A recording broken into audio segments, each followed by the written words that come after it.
people, come, let's go legal. किसी भी चीज़ के बारे में पढ़ने से पहले हमें उसका रीज़न ज़रूर जान लेना चाहिए कि हम इस पर्टिकुलर चीज़ को क्यों पढ़ रहे हैं। आइए स्टार्ट करते हैं। एक बॉस और उसके एम्प्लॉय के बीच के रिलेशन को देखें तो बॉस हमेशा एम्प्लॉय को मॉनिटर करता है, उस पर नज़र रखेगा कि एम्प्लॉय प्रॉपर काम कर रहा है कि नहीं, एम्प्लॉय टाइम पे आ रहा है कि नहीं, कुछ फ्रॉड वगैरह तो नहीं हो रहा है, यहाँ की इन्फॉर्मेशन वहाँ पास तो नहीं हो रही है।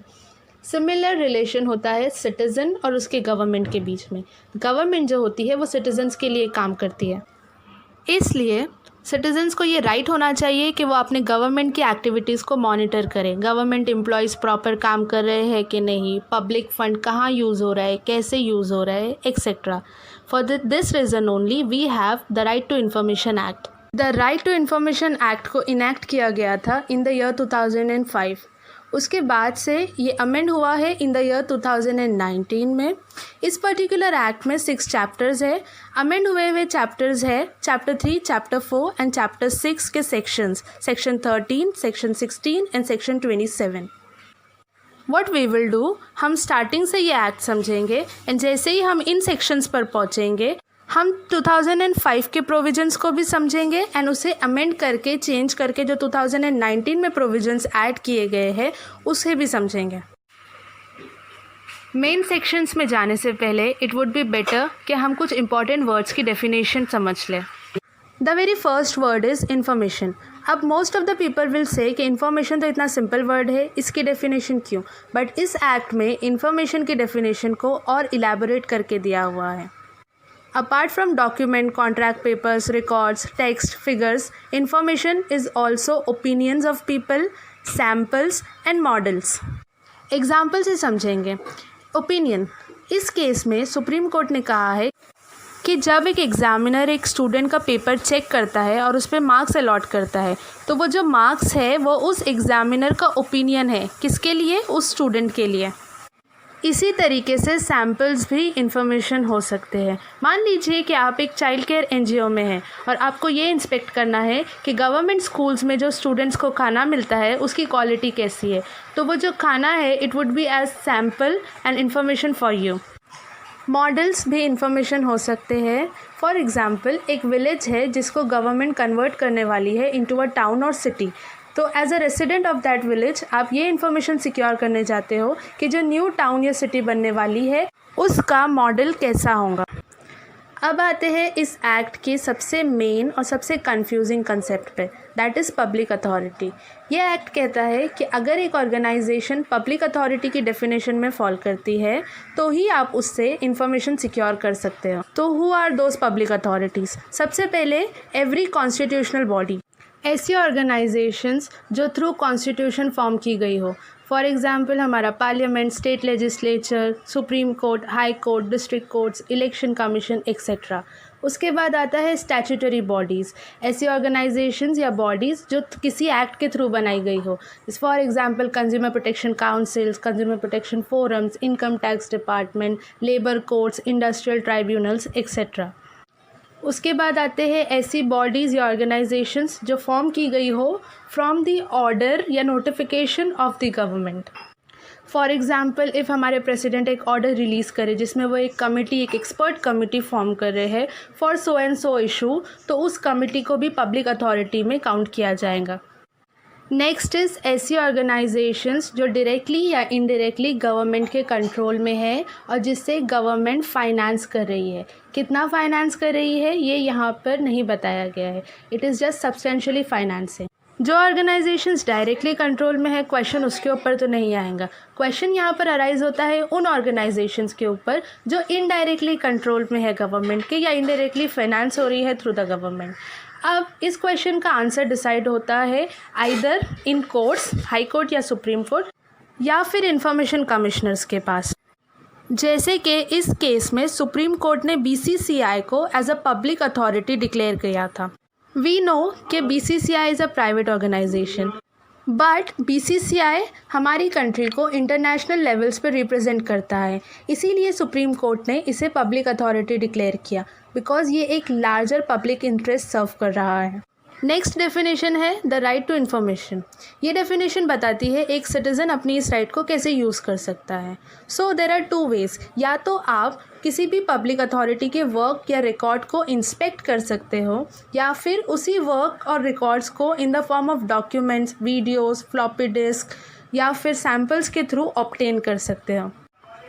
Moving on towards the main sections of this act, section 3 में ही ये एक्ट हमें हमारी राइट ग्रांट कर रहा है, that is all citizens have the right to information. अब देखते हैं सेक्शन 4 एंड 5। सेक्शन 4 एंड 5 में RTI एक्ट पब्लिक अथॉरिटीज़ के लिए कुछ गाइडलाइंस ले डाउन कर रहा है। क्विकली इसे भी देख लेते हैं। हर एक पब्लिक अथॉरिटी की ये रिस्पॉन्सिबिलिटी है कि वो अपनी ऑर्गेनाइजेशन में हो रही हर एक एक्टिविटी का रिकॉर्ड मेंटेन करे, साथ ही साथ इसे कंप्यूटराइज फॉर्म में भी कन्वर्ट करें। ऑल्सो ऑर्गेनाइजेशंस की ये रिस्पॉन्सिबिलिटी होनी चाहिए कि किसी पब्लिक के मांगने से पहले ही सारी इन्फॉर्मेशन वो खुद ही से पब्लिश कर दे। Maximum to maximum information regular intervals पे खुद से पब्लिश करते जाए, और ये सारी informations at reasonable cost and उस एरिया की ऑफिशियल लैंग्वेज के हिसाब से पब्लिक के लिए अवेलेबल करें।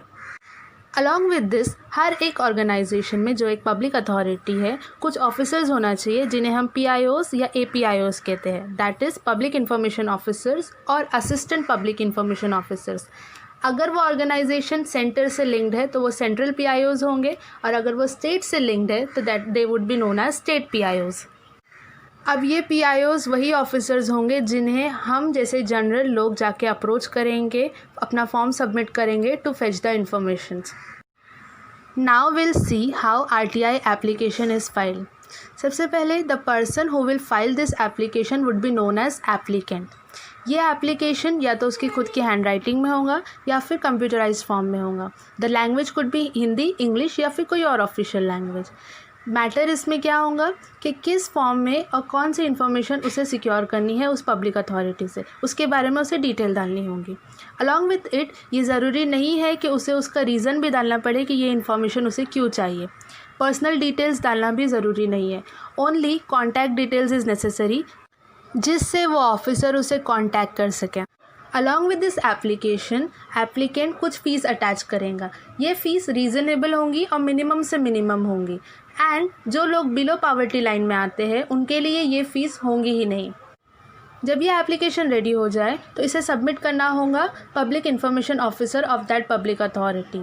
नाउ जैसे ही ये एप्लीकेशन PIO के पास सबमिट होता है, एट द फर्स्ट हैंड वो ये चेक करेगा कि इसमें मांगी हुई इन्फॉर्मेशन किससे ज़्यादा लिंक्ड है, उसकी खुद की ऑर्गेनाइजेशन से या फिर कोई और पब्लिक अथॉरिटी से। जैसे फॉर एग्जांपल, वो एप्लीकेंट एप्लीकेशन फाइल करता है SBI बैंक में और उसे इन्फॉर्मेशन चाहिए RBI बैंक की, तो ऐसे केसेस में वो PIO उस पर्टिकुलर एप्लीकेशन को ट्रांसफ़र कर देगा उस सेकेंड अथॉरिटी के पास विद इन 5 days। और अगर इन्फॉर्मेशन वही सेम ऑर्गेनाइजेशन से चाहिए तो फिर PIO उस एप्लीकेशन को फॉलो करेगा। अब इन नॉर्मल केसेस PIO उस एप्लीकेशन को विद इन 30 days या तो एक्सेप्ट करके वो इन्फॉर्मेशन उस एप्लीकेंट को दे देगा या फिर उसे रिजेक्ट करेगा। रिजेक्ट करने के साथ साथ उसे रीज़न भी बताना होगा उस एप्लीकेंट को कि क्यों ये रिजेक्शन हुआ है। एंड बहुत अर्जेंट केस में जहाँ पे किसी की लाइफ या लिबर्टी पे सवाल आया हो, उस केसेस में विद इन 48 hours में इन्फॉर्मेशन देना ज़रूरी होता है। अलॉन्ग विद दिस PIO को ये भी ध्यान रखना है कि इन्फॉर्मेशन जिस फॉर्म में मांगी गई है उसे वो उसी फॉर्म में सामने वाले को प्रोवाइड करें। अगर डॉक्यूमेंट चाहिए तो डॉक्यूमेंट के फॉर्म में, सैम्पल चाहिए तो सैम्पल के फॉर्म में। एंड अगर बताए हुए टाइम ड्यूरेशन से ऊपर हो जाता है and there is no response from the PIO, तो फिर ये RTI फ्री ऑफ चार्ज हो जाता है, यानी आपको उसकी फ़ीस देने की भी ज़रूरत नहीं है। मूविंग ऑन, अब through this act we know कि हमारे पास ये राइट है कि हम पब्लिक अथॉरिटीज़ से इन्फॉर्मेशन सिक्योर कर सकते हैं। बट इस सेक्शन में ऐसा कहा गया है कि अगर आपकी इन्फॉर्मेशन इन सारी कैटेगरीज़ में आती है तो पब्लिक अथॉरिटी के पास ये राइट हो जाएगा कि वो आपका एप्लीकेशन रिफ्यूज़ कर दे, रिजेक्ट कर दे। वो सारी कैटेगरीज़ क्या है, let us see. The very first is कि अगर आप कोई ऐसी इन्फॉर्मेशन डिमांड कर रहे हैं जिसको डिस्क्लोज़ करने से हमारी कंट्री की सिक्योरिटी, सेफ्टी रिस्क पे आ जाए, उनके लोगों की सेफ्टी रिस्क पे आ जाए, या फिर कोई ऑफेंस कमिट होने के चांसेस रहे, तो फिर पब्लिक अथॉरिटी उसे डिस्क्लोज़ करने से मना कर सकती है। Another could be breach of privilege of the parliament or the state legislature. Now we know कि हमारे जो MPs MLAs होते हैं इनके पास कुछ privileges, कुछ special powers होती है, जैसे कि they can give free speech in the sessions और इन speech के ऊपर उन्हें court proceedings में नहीं ले जाया जा सकता है etc. अब अगर हम ऐसी कुछ इन्फॉर्मेशन मांग रहे हैं जिनसे इन मिनिस्टर्स को अपने प्रिविलेज इंजॉय करने में डिस्टर्बेंस आए तो फिर ऐसी इन्फॉर्मेशन भी डिस्क्लोज़ नहीं की जा सकती है। जैसे फॉर एग्जांपल हमारे कंट्री में प्रेसिडेंट इलेक्शन होता है सीक्रेट बैलेट के थ्रू, तो अब हम मिनिस्टर्स से ये नहीं पूछ सकते हैं कि उन्होंने किस कैंडिडेट के लिए वोट किया है। It would B breach of their privilege. Another could be ऐसी कुछ इन्फॉर्मेशन मांगना जिससे कोई इन्वेस्टिगेशन में डिस्टर्बेंस आ जाए। जैसे फॉर एग्जांपल अगर हमारे पुलिस कुछ इन्वेस्टिगेशन कर रही है क्राइम सीन पर और आप वहां से जाके कोई ऐसी इन्फॉर्मेशन मांग रहे हो जिसे प्रोवाइड करने से मे बी उस इन्वेस्टिगेशन में कुछ डिस्टर्बेंस आ जाए, कुछ रुकावट आ जाए, तो ऐसी इन्फॉर्मेशन भी डिस्क्लोज नहीं की जाएंगी एंड आपका एप्लीकेशन रिजेक्ट हो जाएगा। नेक्स्ट इज ऐसी कोई इन्फॉर्मेशन जो किसी की फिड्यूशियरी रिलेशनशिप में है। Now what is this fiduciary relationship? तो एग्जांपल देखा जाए तो it could be a relationship between a doctor and his patient, एक लॉयर और क्लाइंट की रिलेशनशिप। जैसे कि इस केस में अगर हम फैक्ट्स देखें तो मदर और सन सेपरेट रहते थे फादर से। मदर ने हैदराबाद के एक डायग्नोस्टिक सेंटर में सन का DNA टेस्ट करवाया। अब ये बात फादर को पता चली तो वो उस डायग्नोस्टिक सेंटर में जाके उसने डिमांड की उस पर्टिकुलर DNA टेस्ट की कॉपी, बट ये एप्लीकेशन रिफ्यूज़ हो गया। Why? Because mother and father was living separately and जो ये इन्फॉर्मेशन थी that was in fiduciary relationship between the mother and the diagnostic centre. Next is ऐसी कोई information जिसे कोर्ट ने पब्लिश करने से मना कर रखा है। This could be sensitive information या फिर इन कैमरा प्रोसीडिंग्स के ट्रायल्स। इन कैमरा प्रोसीडिंग्स क्या होती है? ऐसे प्रोसीडिंग जिसमें कोर्ट में ओपनली सारे लोगों को आना मना रहता है। ओनली द जजेस प्रेजेंट, दोनों पार्टीज़ प्रेजेंट होती है और उनके लॉयर्स होते हैं एंड द कनेक्टेड विटनेसेस जो भी हो। ऐसी प्रोसीडिंग्स ज़्यादातर रेप केसेस में देखी जाती है। नेक्स्ट इज़ कैबिनेट मिनिस्टर्स के रिकॉर्ड्स, उनके डॉक्यूमेंट्स अगर वो कोई डिसीजन पे काम कर रहे हैं। बट ये इन्फॉर्मेशन कब तक सिक्योर्ड रहेंगी? जब तक वो डिसीजन फाइनलाइज ना हो जाए। जैसे ही वो डिसीजन फाइनलाइज होगा ये सारी इन्फॉर्मेशन रिलीज़ करनी होगी पब्लिकली। उसके बाद आते हैं किसी भी इंडिविजुअल की वेरी पर्सनल इन्फॉर्मेशन और ये कोई भी पब्लिक इंटरेस्ट से कनेक्टेड नहीं है तो आप उस इन्फॉर्मेशन को डिमांड नहीं कर सकते। It would B invasion in privacy. In fact supreme court ने भी ये कहा है कि आप गवर्नमेंट एम्प्लॉयज़ या कोई और एम्प्लॉयज़ की personal details in RTI application demand नहीं कर सकते हैं। नेक्स्ट इज़ अगर आप कोई ऐसी इन्फॉर्मेशन डिमांड करते हैं जो किसी इंडिविजुअल की कॉपीराइट इन्फ्रिंज कर रहा हो तो भी पब्लिक अथॉरिटी आपका एप्लीकेशन रिजेक्ट कर देंगी। ऐसे ही एक केस हुआ था that is Sakshi Mathur versus all India institute of medical sciences, जिसे हम एम्स भी कहते हैं। इस पर्टिकुलर केस में एप्लीकेंट ने एक एप्लीकेशन फ़ाइल किया जिसमें उसने कुछ क्वेश्चन पेपर्स और उनके आंसर सॉल्यूशंस को डिमांड किया, बट एम्स ने इस एप्लीकेशन को रिजेक्ट कर दिया और कहा कि ये क्वेश्चन पेपर्स वो इंस्टीट्यूट के बाहर रिलीज़ नहीं कर सकते बिकॉज इस पे उनकी कॉपीराइट है।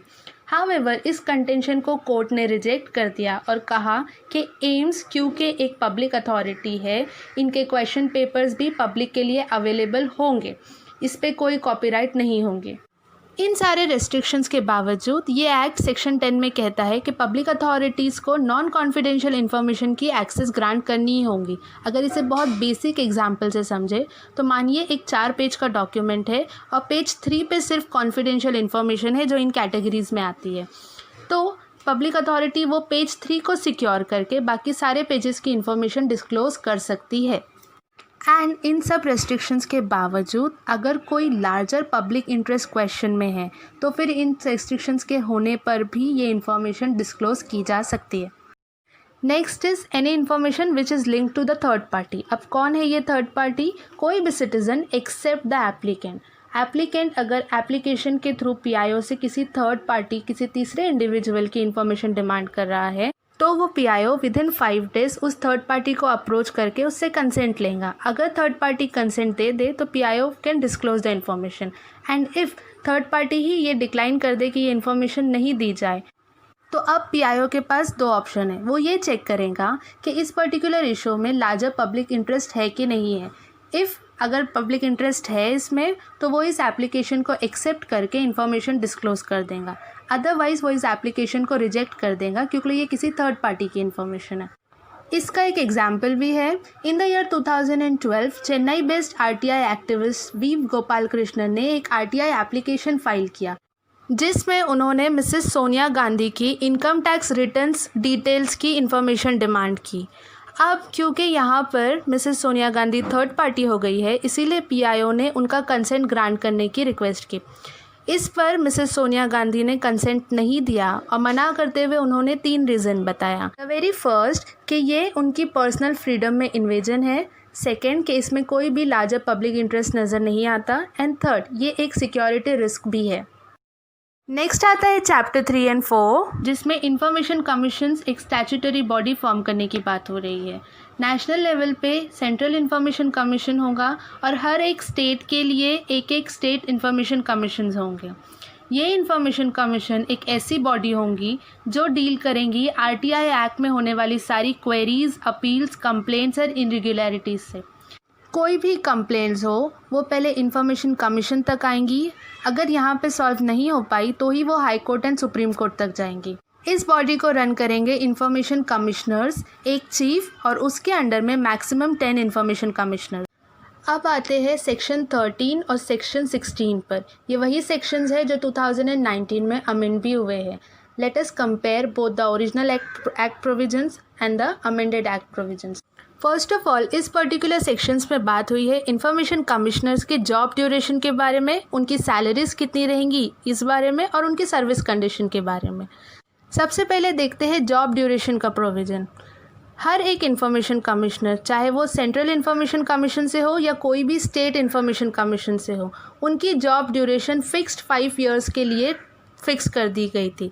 ये इसलिए किया गया है ताकि जो इंफॉर्मेशन कमिश्नर है वो इंडिपेंडेंटली काम करे without the fear of job security.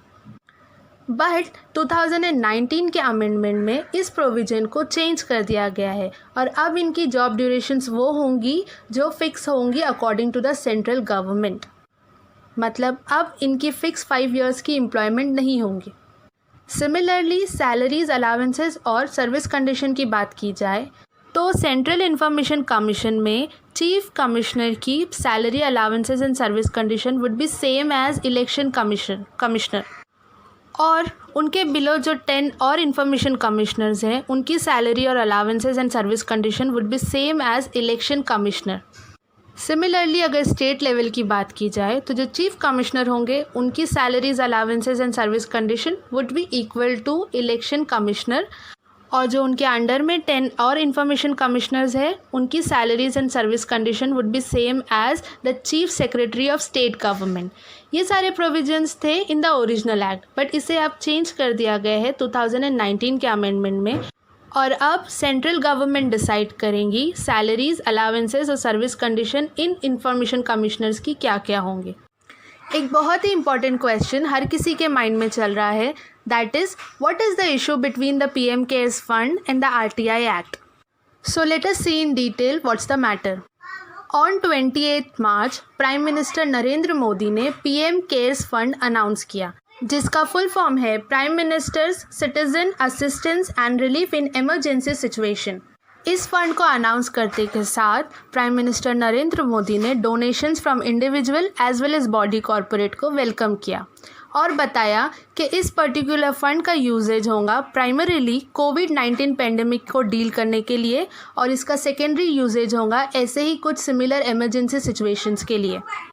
इस फंड को अनाउंस करते ही इसमें पूरे कंट्री से कई सारे डोनेशंस आने लगे। देन ऑन 1 अप्रैल श्री हर्षा कांदुकरी नाम के एक लॉ स्टूडेंट ने एक RTI एप्लीकेशन फाइल किया। श्री हर्षा ने इस एप्लीकेशन में PM केयर्स फंड की trust deed, government orders, circulars और ऐसे ही कुछ रिलेटेड डॉक्यूमेंट्स की इन्फॉर्मेशन डिमांड की। इस पर्टिकुलर RTI एप्लीकेशन का रीज़न बताते हुए श्री हर्षा ने कहा है कि जब कंट्री में already prime ministers national relief fund present है तो फिर PM केयर्स फंड बनाने का क्या रीज़न हो सकता है। दैट्स वाई इन्होंने 1 अप्रैल को यह RTI एप्लीकेशन फाइल किया। नाउ बिकॉज हमने अभी RTI एक्ट पढ़ा है, वी नो कि RTI एप्लीकेशन का रिस्पॉन्स विद इन 30 डेज़ देना ज़रूरी होता है। हाउएवर श्री हर्षा को विद इन 30 डेज़ इसका रिस्पॉन्स नहीं मिला, तो उन्होंने फिर से एक अपील की। फिर अराउंड 1 मंथ लेटर 29 मई को श्री हर्षा को एक रिस्पॉन्स आया, जिसमें ये स्टेट किया हुआ था कि PM cares fund public authority नहीं है अंडर आरटीआई एक्ट, इसीलिए इस फंड की कोई भी information through RTI act avail नहीं करी जा सकती है। हाँ, अगर आपको कोई इन्फॉर्मेशन चाहिए then you can go and visit the official website of the fund. एक और आरटीआई एप्लीकेशन फाइल किया गया था on May 1 by Samyak Gangwal, but इन्हें भी June 2 को यही सेम रिस्पॉन्स आया कि PM cares fund is not a public authority. इस रिस्पॉन्स पर साम्यक गांगवाल ने दिल्ली हाई कोर्ट में एक पिटिशन फाइल किया और ये अपील की कि वो पीएम केयर्स फंड को पब्लिक अथॉरिटी डिक्लेयर करे। इस पर जो लॉयर पीएम केयर्स फंड की तरफ से अपॉइंट हुए हैं, उन्होंने ये कंटेंट किया है कि दिल्ली हाई कोर्ट इस पर्टिकुलर पिटिशन को डिसमिस कर दे बिकॉज दे कैन प्रूव कि PM cares fund is not a public authority. अब दिल्ली हाई कोर्ट ने इस पर्टिकुलर इशू पर नेक्स्ट हियरिंग रखी है ऑन August 28, 2020। तब डिसीजन में भी आ सकता है कि इस PM cares a public authority और नॉट। तब तक के you people comment down in the comment box कि आप लोगों को क्या लगता है PM cares fund public authority होनी चाहिए या नहीं। And see you in the next video. Bye bye.